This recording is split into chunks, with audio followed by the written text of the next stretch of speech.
तुम्हा सर्वांचे माझ्या यूट्यूब चॅनलवर खूप खूप खूप स्वागत. तुम्ही देखील माझ्यासारखे यूट्यूबवर नवीन असाल तर प्लीज माझ्या चॅनलला लाईक सबस्क्राईब करायला विसरूच नका. कारण आज मी जी तुम्हाला माहिती देणार ती खूप खूप गरजेची आहे आणि महत्त्वाची देखील आहे.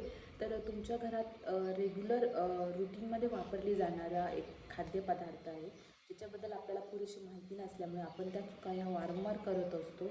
तर ह्याबद्दल मी आज तुम्हाला माहिती देणार आहे आणि तो पदार्थ हा जीवनाचा अविभाज्य भाग आहे. कारण सकाळी नाश्त्यापासून ते संध्याकाळच्या जेवणापर्यंत तो आपल्या खाण्यात जातो.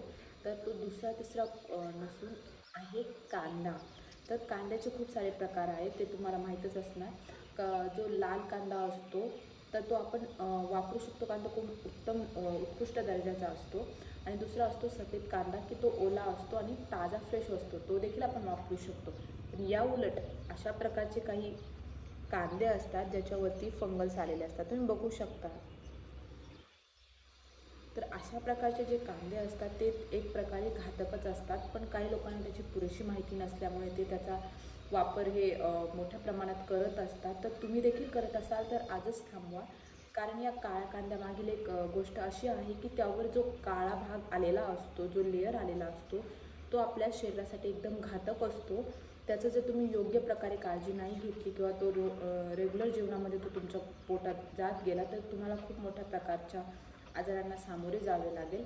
आणि अशा प्रकारचे जे आजार असतात ते पुढीलप्रमाणे आहे. त्यात तुम्हाला उलट्या येणं, पोटात दुखणे, जुलाब होणे किंवा काहींना मायग्रेनसुद्धा असू शकतो. तर त्याचा त्रास काहींना जास्त प्रमाणात होऊ शकतो किंवा काहींना ऑलरेडी काही ॲलर्जीज असतात. तर तो कांदा त्या अशा प्रकारचा दूषित कांदा जर त्यांच्या खाण्यात गेला तर त्यांना अजून त्रास होऊ शकतो.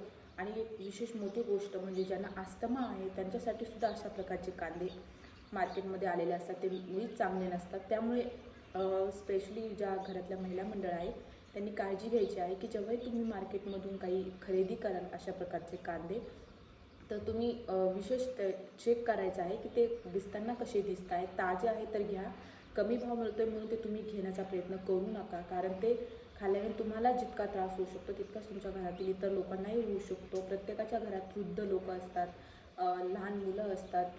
तर तुम्ही अशा प्रकारचे पदार्थ मार्केटमधून घेताना बारीक लक्ष द्या. आणि जो कांदा असतो तो काळा होण्याचं विशेष असं असतं की आपण त्याला योग्य पद्धतीने स्टोअर करत नाही. म्हणजे जिथे जास्त प्रमाणात ओलं असतं तिथं आपण ते स्टोअर करतो, तर तिथे ते ओल्यामुळे फंगल्स येतात. ते फंगल्स एकदम घातक असतात. तर तुम्ही नेक्स्ट टाईम कांदा स्टोअर करताना जिथे आपण कांदे ठेवतो आहे तिथं ओलं तर नाही आहे याची एकदा तपासणी करून घ्या. आणि कांदे जर काळे दिसतात तर तेही तुम्ही योग्य पद्धतीने जर वापर केला तर तुम्ही हे सगळे ज्या अडचणी आजारी ते टाळू शकतात. ते कसं, तर ते तुम्ही चांगल्या प्रकारे वॉश केलं आणि वापरलं तर ते तुम्हाला घातक नाही ठरणार. तर ह्या प्रकारे तुम्ही चांगली काळजी घेऊन कांदा वापरू शकता. आणि थँक्यू फुल व्हिडिओ बघितल्याबद्दल.